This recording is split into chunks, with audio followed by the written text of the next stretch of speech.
नय्यरन मुशरिका। अस्सलामुअलैकुम वरहमतुल्लाहि वबरकातुहू। आपका हमारे एक और व्लॉग में खैर मकदम है। आज हम एशिया की सबसे बड़ी मस्जिद ताजुल मसाजिद जो भोपाल में वहाँ पर मौजूद है, इस मस्जिद को हम एक्सप्लोर करेंगे और यहाँ के बारे में आपको बताएंगे। और ये मस्जिद वाकई बहुत शानदार मस्जिद है और यहाँ पर काफ़ी फॉरनर भी आते हैं घूमने, बहुत दूर दूर से लोग आते हैं यहाँ पर घूमने के लिए। तो हमने सोचा क्यों ना हम भी जब भोपाल में मौजूद हैं यहाँ की मस्जिद को एक्सप्लोर करें और दिखाएं यहाँ पर क्या क्या खास चीज़ आपको दिखाते हैं। आप हमारे साथ बने रहिए। कब ये मस्जिद इस्टेब्लिश हुई आपको हम पूरा एक्सप्लोर कराते हैं। सबसे पहले आपको हम दिखाते हैं जहाँ से एंट्री होती है। यहाँ पर देखिए 3 मेन एंट्रेंस है। एक सामने वाला जो एंट्रेंस आप देख रहे हैं, एक एंट्रेंस यहाँ से है ताजुल मसाजिद का, और एक सामने से जो आपको हम और क्लोज करके दिखाने की कोशिश करेंगे। ये देखिए एक सामने से है और फिर एक इधर से है। यानी 3 एंट्रेंस है, 3 जगह से एंट्री होती, 2 जगह से एंट्री बंद है और 1 जगह से खुली हुई है। और जहाँ पर हम अभी घूम रहे हैं ये सहन है इस मस्जिद का। आप देखिए चारों तरफ लोग आए हुए हैं, यहाँ पर फॉरेनर भी काफ़ी आते हैं। यहाँ के बारे में जानते हैं, ताजुल मसाजिद के बारे में, इसकी तारीख़ क्या है, ये कब कायम हुई। हमारे साथ यहाँ के उस्ताद, इस जो मदरसा यहाँ पर चलता है, मौलाना उमर फारूक साहब नदवी मौजूद हैं। उनसे हम पूछते हैं यहाँ के बारे में। ये मस्जिद जिसके सहन में हम खड़े हैं जी जी, जिसका नाम है ताजुल मसाजिद, जिसके माने होते हैं तमाम मस्जिदों का ताज। इस मस्जिद को यहाँ भोपाल जो स्टेट थी उसकी तीसरी बेगम शाहजहां बेगम ने तामीर करवाया। ये 1981 में इसकी तामीर शुरू हुई और 1901 में आपका इंतकाल हो गया तो ये मस्जिद अधूरी रही। उसके बाद से मौलाना मोहम्मद इमरान खान साहब नदवी अजहरी ने इसको मुकम्मल करवाया। आप जो ये मस्जिद देख रहे हैं इसमें जितना पत्थर का काम है ये सब शाहजहां बेगम का बनवाया हुआ पुरानी है। और ऊपर जो कलर में दिख रहा है आपको मीनारे का ऊपरी हिस्सा, ये गुंबद, वो मीनारे का ऊपरी हिस्सा, ये सब मौलाना इमरान खान साहब ने बाद में मुकम्मल कराया। ये अधूरी पड़ी रही तकरीबन 70 साल।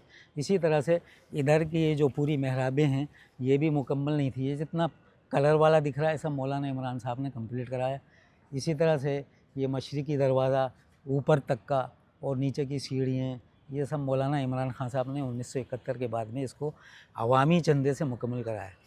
करोड़ों का बजट था। अच्छे अच्छे बड़े लोग इसके उस टाइम पे करोड़ों पे बहुत 1971 में बहुत माने रखते थे। सही बात। तो लोगों ने हाथ पीछे कर लिए, लेकिन मौलाना बहुत अजीम शख्सियत थे।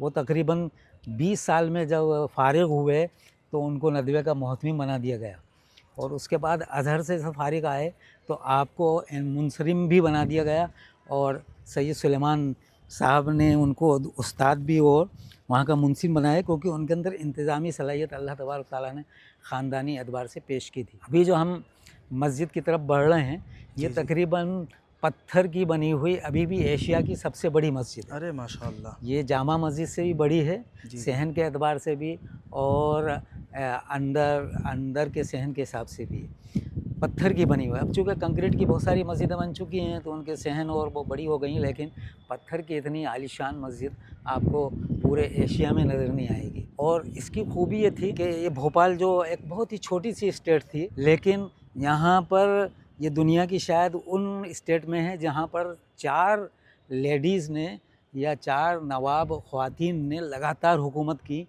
और चारों के चारों बहुत अल्लाह वाली, बहुत इल्म दोस्त और बहुत पढ़ी लिखी थी।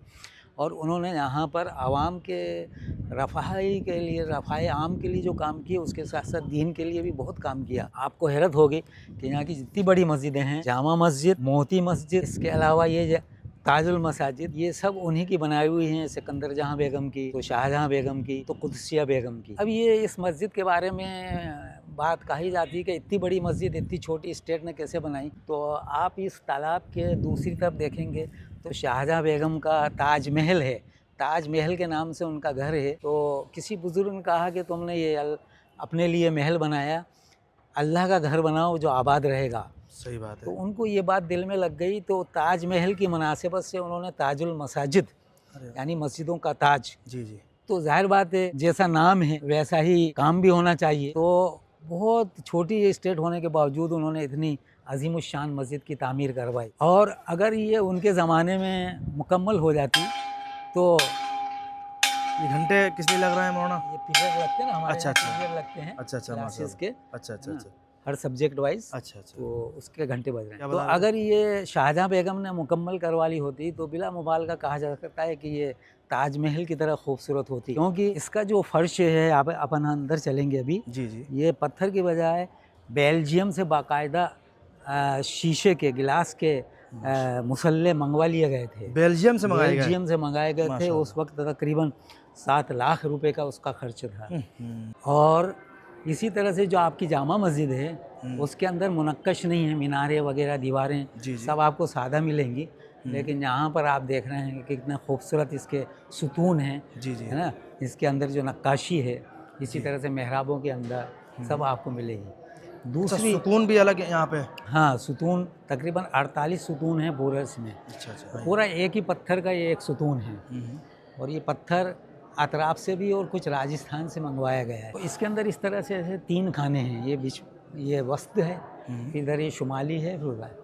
अच्छा, लोग जो देखने के लिए आते होंगे तो यहाँ पे पढ़ाई में डिस्टर्बेंस भी काफ़ी होता होगा? गेट से उनको हिदायत हो जाती है कि ये स्कूल भी है, अच्छा, तालीम भी हो रही है, थोड़ा उसका भी ख्याल तो वो रखें। ख्याल रखते हैं और शराबा नहीं होता। और तो वो यहाँ पे अपने अरबी देखते की भी हैं, पढ़ाई है? अरबी की भी है, अंग्रेजी भी है, माशाल्लाह। मैथ्स साइंस भी है। मैं ये बता रहा था कि ये जो ताजुल मसाजिद का ये जो वाला हिस्सा देख रहे हैं आप, सामने करिए आप लोग, है ना, ये जो हिस्सा देख रहे हैं, ये सिर्फ ख्वातीन के लिए ख़ास है। अच्छा, यहाँ पे ख्वातीन आती हैं? ख्वातीन, और बिल्कुल सेम ऐसा कि ऐसा ही पोर्शन उस साइड में भी है। ये चूँकि ख्वातीन के लिए है, तो आप देख रहे हैं कि इसमें पत्थर का दरवाज़ा है ये, वो पत्थर के दरवाजे में जाली है, आर पार छेद है, लेकिन आप देख नहीं सकते, जबकि ऊपर वाले में देख सकते हैं, ताकि वो पर्दा बरकरार रहे और आवाज़ जाए। बिल्कुल इसी तरह से ऊपर ये डबल मंजिला है कि अगर ज़्यादा ख्वातीन हो तो ऊपर भी जाके नमाज़ पढ़ सकती हैं। तो ये दुनिया की चंद मस्जिदों अच्छा, में ख्वातीन आ सकती हैं यहाँ पर, अलाउड है, लेकिन allowed पर्दे है। में हमने और एक उसमें। अभी भी ख्वातीन आती हैं, उधर उनके लिए पोर्शन है, वो वहाँ नमाज अदा करती हैं। जी जी। अभी मैंने देखा फॉरेनर भी आई हुई थी बाहर। फॉरेनर भी आते हैं, तो अगर उनका लिबास कुछ ऐसा है तो हम उनको कपड़ा दे देते हैं, क्योंकि बहुत तारीख़ी मस्जिद है, इसलिए सभी आते हैं और किसी को मना ही नहीं है। कहने का मतलब ये है कि इस्लाम में आम तौर पर ये कहा जाता है कि ख़वातीन को हुकूक नहीं हैं, लेकिन अगर आप तारीख़ का मुताला करेंगे तो जितनी ख़वातीन हुक्मरान मुसलमानों में मिलेंगी, शायद उसका 10% या 10% भी आपको किसी और मज़हब की ख़वातीन नहीं मिलेंगी। तो इससे ये नज़रिया या ये बात कहना कि सब ख़वातीन को इस्लाम में हुकूक नहीं है या उनको आज़ादी नहीं है, ये बिल्कुल गलत है, क्योंकि तारीख़ भी इसकी गवाह है। और ख़वातीन के ज़रिए देखिए आप, ये जो मस्जिद इतनी आलीशान बनाई है, ये ख़ुद शाहजहाँ बेगम, वो ख़ुद खातून थी और उन्होंने इसको अंजाम दिया। बस इस्लाम ये चाहता है कि ख़वातीन any kind of activities they can do, but only Islam want that they maintain their dignity and prestige.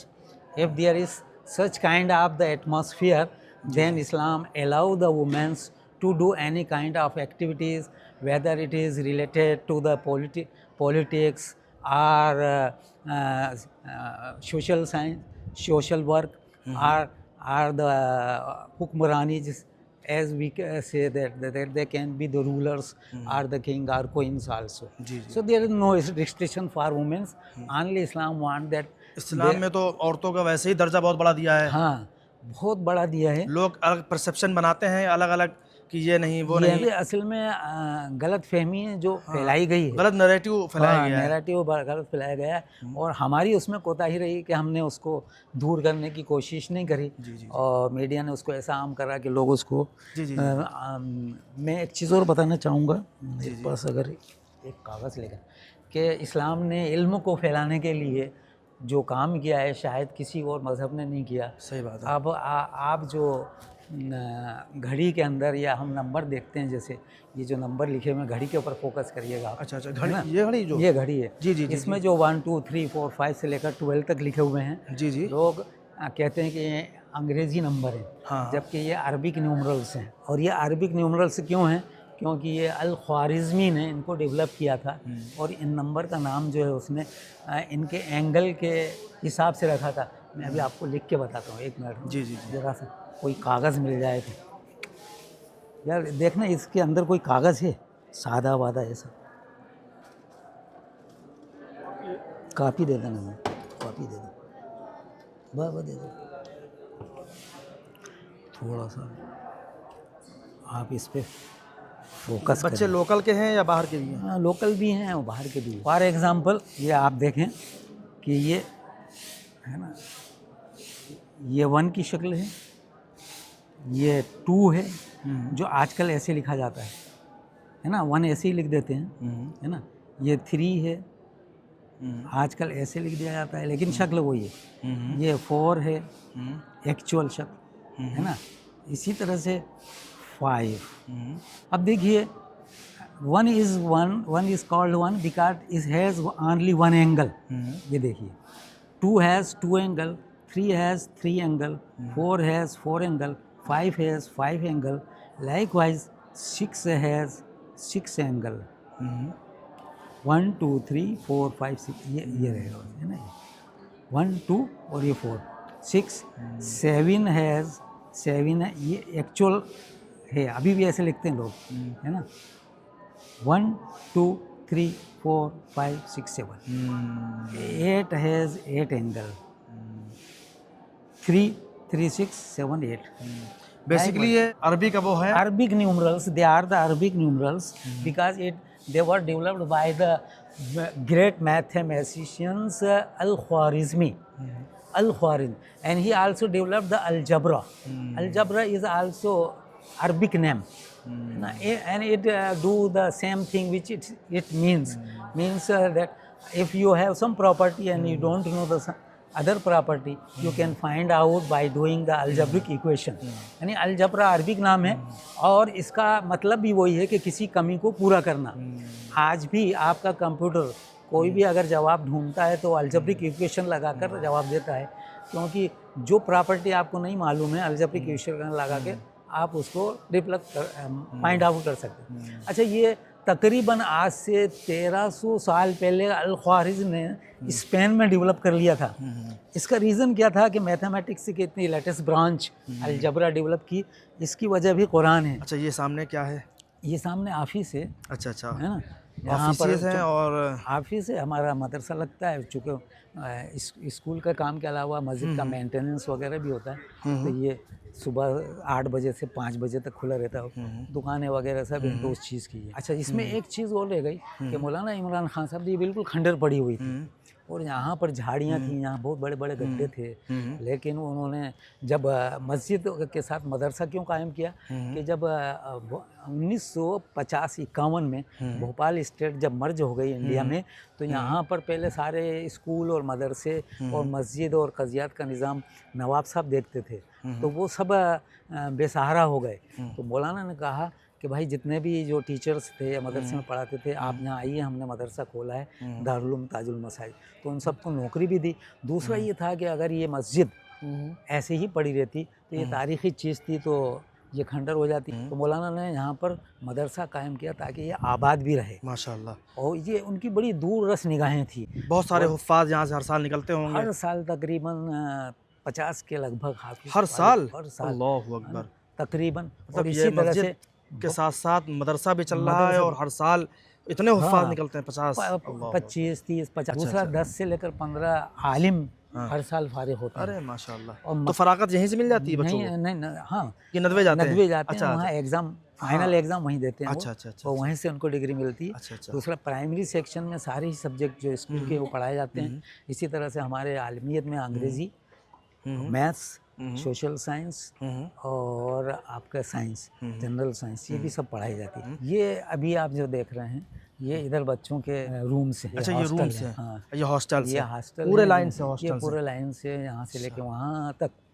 और अच्छा। है ना, ये मशरिकी दरवाज़ा उधर, और उसके बाद जो दरवाजे खुले मिल रहे हैं ये सब क्लासेज हैं। ये अरबी। अच्छा, ये पेड़ पेड़ है, बहुत पुराना पेड़ है ये। अच्छा है ना, यहाँ और भी पेड़ थे लेकिन ये एक पेड़ बाकी रखा गया है जो जिसकी बुलंदी और जिसकी वसअत बता रही कि बहुत पुराना है। बहुत पुराना और काफ़ी मतलब आराम मिलता हो लोग यहाँ बैठते हो गर्मी में। गर्मी में आप नीचे बैठ जाएं, आपको बिल्कुल अच्छा गर्म सुकून मिलेगा। तो ये सहन काफ़ी बड़ा है माशाल्लाह। ये सहन, हाँ, ये भी पहले यहाँ गड्ढा था। अच्छा, कोई सहन पूरा बस वहीं तक सीढ़ियों के नीचे यहाँ पूरा कच्चा और पत्थर और गड्ढे थे, और ये सब पत्थर जो बाद में लगाए मौलाना ने, है ना, ये उधर पड़े हुए थे सेन में, तो उठा उठा के इसको बिल्कुल वही शक्ल दी। ये क्या चीज़ है? ये हौज है वज़ू करने के लिए। अच्छा, डायरेक्ट लोग वजू करते हैं हाँ, यहीं पे? डायरेक्ट वज़ू। यहाँ पे बैठ जाएं हाँ और पानी भी एकदम साफ़ सुथरा रहता है बिल्कुल। हाँ, पानी बिल्कुल आप देख रहे हैं एकदम साफ़ सुथरा है, इसमें ज़रा सा भी कुछ वो नहीं। हर वक्त पानी निकलता रहता है? हर वक्त पानी निकलता रहता है, इसमें ताज़ा पानी आता रहता है और निकलता रहता है, इसलिए उसमें ताजगी बरकरार रहती है। और कुछ इसके बारे में कुछ ख़ास आप बता दें। दूसरा ये कि मौलाना इमरान ने जहाँ तालीम और एक तामीर और दूसरा तबलीग, तबलीगी जो इज्तिमा है भोपाल में होता है, ये भी तकरीबन 78 साल से हो रहा है। जी, और ये मैंने कवर किया आपकी बार, बहुत शानदार, हाँ, अनएक्सपेक्टेड मोहब्बत दी गई यहाँ पर। जी जी, मतलब बता नहीं सकता। और इसका आगाज़ में मौलाना नहीं किया था, मौलाना इमरान खान साहब ने। अच्छा, तो माशाल्लाह। पहले ये तकरीबन 50 साल तक 50-55 साल तक यहीं ताजुल मसाजिद में होता था, लेकिन अब बाद में जब भीड़ ज़्यादा होने लगी शहर के बीच में, तो फिर उसको वो शहर के बाहर मज़ाफ़ात में मुंतकिल कर दिया गया। ये पहले यहाँ गड्ढा था, तो जब इज्तिमा होता था तो गर्म पानी होता था, अब इसको हौज़ में बदल दिया गया है, लेकिन अभी ये यूज़ नहीं होते हैं क्योंकि यहाँ पर दूसरी चीज़ बनाने का प्रोसेस चल रहा है। ये मेहमान खाना है, बच्चों के प्रोग्राम होते हैं। अच्छा, वहाँ पे चलते हैं? हाँ, वीकली प्रोग्राम। अच्छा, ये अच्छा। गेट है इधर से, तो बच्चों का जो कल्चरल एक्टिविटीज़ होती है, तकारीर की, है ना, उस तरह के प्रोग्राम वो यहाँ पर करते हैं। तो ये बेसिकली ताजुल मसाजिद की जो आपने बताया, ये एक तारीख़ है यहाँ की। ये तारीख़ है, इसमें सबसे अहम रोल जो है हमारे शाहजहाँ बेगम। यानी आपको हैरत होगी कि उनके बाद जो रूलर आई थी सुल्तान जहाँ बेगम, उन्होंने तकरीबन औरतों की तालीम, उनकी तहज़ीब, उनके अंदर सेहत का इल्म हो, वो 23 किताबें लिखी हैं और इतनी शानदार लिखी हैं कि आप पढ़ेंगे तो हैरान रह जाएंगे। और ख़ास तौर से ज़ोर उनका ये था कि हिफ़्ज़ान सेहत पर, कि ख़वातीन की शादी होकर गाँव में भी जाए तो अपने बच्चों की तरबियत और परवरिश में वो सेहत का बहुत ख़याल रखें, कैसा खाना खिलाना है, कैसी सफाई रखना है, कैसे उनकी परवरिश करना है। तो इस पर उन्होंने, उनका ज़ोर तालीम पर था, तो उन्होंने बहुत सारे मदरसे और स्कूल कायम किए। शाहजहाँ बेगम का तामीर पे था, तो उन्होंने ये ताजुल मसाजिद और भी वो ताज महल और दीगर जो तारीख़ी इमारतें हैं वो शाहजहाँ बेगम की ही बनाई हुई। तो भोपाल की ये ताजुल मसाजिद वाकई बेइंतहा खूबसूरत भी है और बहुत तारीख़ी भी है। तो मौलाना ने बताई हमको, बहुत बहुत शुक्रिया आपका। तो ये तारीख़ थी मौलाना ने बताई हमको, मौलाना उमर फ़ारूक साहब, जो यहाँ के इंग्लिश के भी टीचर हैं और अरबी भी पढ़ाते हैं। तो बहुत बहुत शुक्रिया आपका, अल्लाह ताला आपको जज़ाए खैर दे, आपने हमको वक्त दिया, उसका मैं तहे दिल से शुक्रिया अदा करता हूँ। और आप लोग भी मौलाना के लिए दुआ ज़रूर करें, अल्लाह ताला मौलाना की उम्र में खूब बरकत अता फरमाए और मौलाना को हमेशा खुश रखे। ठीक है मौलाना, जज़ाकल्लाह, आपका बहुत बहुत शुक्रिया। आपको भी अल्लाह अच्छा रखे जी, और जी। तमाम सामीन नाज़रीन को भी हमारी तरफ से इस्तकबाल है, आप भी उम्मत के लिए दुआ करें। दोस्तों, ये रहा ताजुल मसाजिद की तारीख़ जो हमने आपको दिखाई। और आप लोगों को कैसी लगी ये मस्जिद? मुझे तो पर्सनली बहुत खूबसूरत लगी। और आप लोगों को एशिया की सबसे बड़ी मस्जिद कैसी लगी कमेंट में ज़रूर बताइएगा और अपना बहुत सारा ख्याल रखिएगा। इंशाल्लाह मिलते हैं किसी नेक्स्ट व्लॉग में, किसी नई जगह। अल्लाह हाफिज़।